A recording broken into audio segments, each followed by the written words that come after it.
కన్నప్ప యాక్చువల్‌గా ఏందంటే అది బిగినింగ్ నుంచి కూడా నెగెటివ్ ట్రోల్స్‌లోనే నడుస్తుంది. ఎందుకంటే హ్మ్. ఆ విజువల్స్ అవన్నీ కూడా కన్నప్పకి సంబంధం లేదు. ఎందుకంటే కన్నప్ప అనేది తెలుగు వాళ్ళకి బాగా తెలిసిన సబ్జెక్టు. 'భక్త కన్నప్ప' 1976లో బాపు డైరెక్షన్‌లో వచ్చిన ఆహ్, ఆయన ఎవరు 'రెబెల్ స్టార్' కృష్ణంరాజు సినిమా చాలా పెద్ద హిట్. ముఖ్యంగా పాటలు అప్పట్లో చాలా పెద్ద హిట్ అయినాయి. సో, అప్పటి నుంచి కూడా 'భక్త కన్నప్ప' అనేది అందరికీ తెలిసింది. పైగా కాళహస్తి టెంపుల్ అనేది వెరీ పాపులర్ మనకి సౌత్ ఇండియాలో.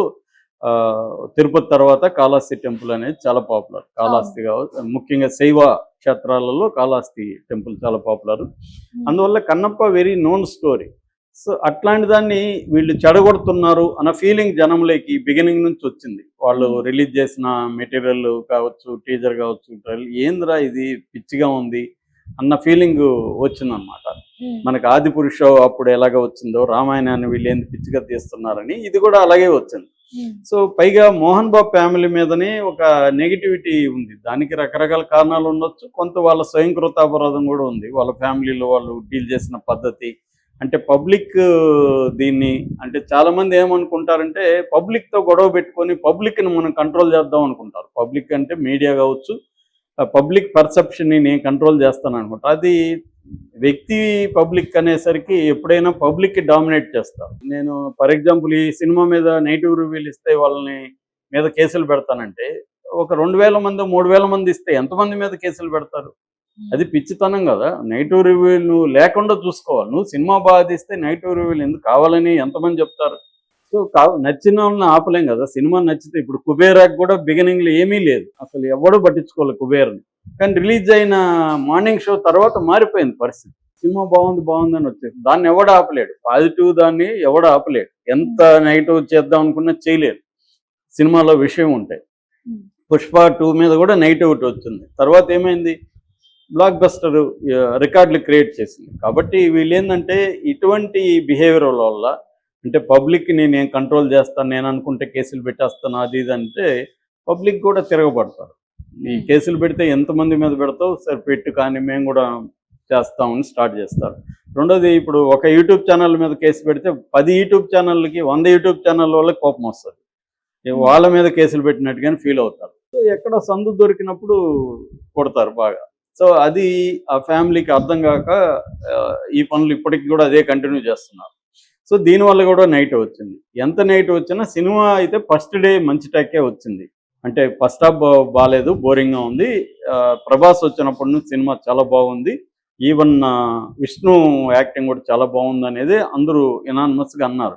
హ్మ్. దాంతో ఈ సినిమా బాగా ఎళ్ళిపోతుంది అనుకున్నారు. విష్ణు కెరీర్‌లోనే ఓపెనింగ్స్ కూడా బాగొచ్చాయి. దాదాపు 55% పైన ఆక్యుపెన్సీ రేట్ వచ్చింది.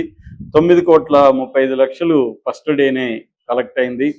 అది మంచి ఓపెనింగ్స్‌తో స్టార్ట్ అయింది యాక్చువల్‌గా. అయితే ఏమైంది మళ్ళీ నెగటివిటీ కూడా మొదలైంది. నెగటివిటీ ఒకటొచ్చి విష్ణు మాట్లాడిన పద్ధతి దానివల్ల కొంత నెగటివిటీ వచ్చింది. జనంలో కూడా ఈ బోరంట సినిమా ఇంటర్వెల్‌లో పోతే సరిపోతుందంట.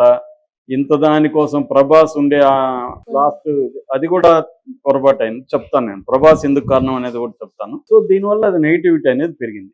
సో, ఓవరాల్‌గా ఇప్పుడు మనకి మాటలు కాదు ఇంపార్టెంట్, ఫిగర్స్ ఇంపార్టెంట్ హ్మ్. ఎప్పుడైనా. హ్మ్. కలెక్షన్‌లు ఎంతమంది తిట్టినా చాలా సార్లు రివ్యూలందరూ నెగెటివ్‌గా ఉంటాయి. సినిమా పెద్ద హిట్ అయ్యుంటది. అవును. యెస్. కాబట్టి రివ్యూలు ఇన్‌ఫ్లుయెన్స్ చేస్తాయనేది అబద్ధం. కొంతవరకే చేస్తాయి. ఫైనల్‌గా మనకు తెలిసినోడు చెప్తేనే వింటారు జనం. మనకు తెలిసినోడు ఎవడినో కనుక్కుంటాం మనం. సినిమా బాగుందంటే అతను చెప్తే మనం విని మనం వెళ్తాం. అంతేగాని రివ్యూలు చదివి ఆగిపోతామా? ఆగిపోం. రివ్యూలు బాగాలేదన్నా మనకు తెలిసిన వాళ్ళు బాగుందని చెప్పారనుకో. హ్మ్. ఫేస్‌బుక్‌లో వాళ్ళు పెట్టేస్తారు. మెసేజ్‌లొస్తాయి. గ్రూప్స్ ఉన్నాయి. ఇలా వెళ్ళిపోతా ఉంటది. సో, అలాగా ఇది కలెక్షన్ చూస్తే ఫ్రైడే 9.35 క్రోర్స్ అయితే సాటర్డేకి అది పడిపోయింది. మామూలుగా వీకెండ్‌కి పెరగాలి. అవును. యెస్. పాజిటివ్ టాక్ కూడా వచ్చింది కాబట్టి సాటర్డే, సండే పెరిగుండాలి. కానీ కలెక్షన్ చూస్తే నేను చెప్తుండేదొచ్చి sacknilk.com అనే ఒక వెబ్‌సైట్ ఇచ్చిన డేటాని నేను చెప్తున్నా. ఓకే. ఎందుకంటే ఇండియాలో ఇది very authentic website. All block buster సినిమాలకు సంబంధించి వీళ్ళు ఎవ్రీ వీక్ డేటా ఇస్తారు. బాక్స్ ఆఫీస్ కలెక్షన్ ఇస్తారు. దీన్నే అందరూ కోట్ చేస్తారు. మిగతా ఇంగ్లీష్ మ్యాగజైన్స్ దగ్గర నుంచి న్యూస్ డైలీస్ హ్మ్. అందరూ ఈ sacknilk.com సైట్‌నే కోట్ చేస్తున్నారు. నేను కూడా అదే చేస్తున్నా. కాబట్టి ఒకవేళ తప్పైతే వాళ్ళది తప్పు నాది కాదు. సో ఇది డిస్క్లైమర్. సాటర్డే వచ్చి 7,15,00,000 అనమాట. 7,15,00,000 పడిపోయింది. సండేకి వచ్చేసరికి ఇంకా డౌన్ అయిపోయింది. 6,90,00,000కి పడిపోయింది సండే. మండేకి ఇంకా దారుణం 2.3 crores పడిపోయింది. Tuesday 1.8 crores, Wednesday 1.35 crores, Thursday నిన్న 1.25 crores.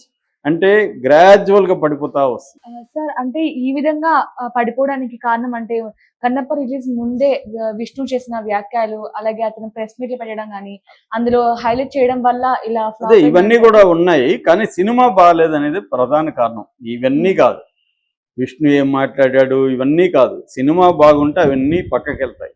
సినిమా అట్రాక్ట్ చేయలేదు. సినిమా స్క్రిప్టే ప్రాబ్లం. నేను ఆల్రెడీ రివ్యూ చెప్పినాను. మేకింగ్ అవన్నీ కూడా పక్కన పెడితే, మేకింగ్ బ్యాడ్ గా ఉన్నా కూడా స్క్రిప్ట్ బాగుండి హుక్ చేస్తే ఎమోషనల్ గా ఖచ్చితంగా జనంలోకి వెళ్తుంది. ఇది అన్నిటికంటే కూడా ప్రాబ్లం వచ్చి స్క్రిప్ట్లోనే ఉంది. ఎందుకంటే ఇది ఒక భక్తి సినిమా. ప్రధానంగా భక్తి సినిమాని వీళ్ళు ఏం చేశారు, భక్తి గాథ వీరగాథలని 2 రకాల జానపద గాథలు ఉంటాయి. భక్తి గాథని వీరగాథగా మార్చేయాలని ట్రై చేశారు.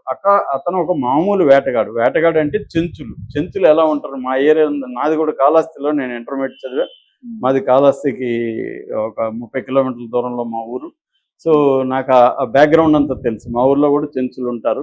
వాళ్ళు బక్కబక్కగా అలాగా గట్టిగా గాలి వేస్తే పడిపోయేంత బక్కబక్కగా ఉండి వాళ్ళు ఏదో పిట్టలు, కుందేళ్ళు అట్లాంటివి వేటాడుకుంటూ, పక్షులు ఇవి క్యాటర్ పిల్లర్ అంటారు, దాంతో పడుతుంటారు. అలాంటివి వేటాడుకుంటూ, లేదా నాటు తుపాకు ఉంటుంది, అలాగా చేస్తుంటారు తప్ప వాళ్ళేదో మోడర్న్ బాణాలు వేసుకొని కండలు ఇంతంత తిరిగి అలా ఉండరు. ఫస్ట్ ఆఫ్ ఆల్ సరే సినిమాటిక్ లిబర్టీ ఓకే అనుకున్నా, ఈ యుద్ధాలు, ఆ వాయులింగం కోసం 3 గూడాలు, యుద్ధాలు, లక్షల మంది సైన్యం, ఈ గందరగోళం అంతా ఏం జరుగుతుంది అనే ఒక ఎఫెక్టివ్గా లేదు అది.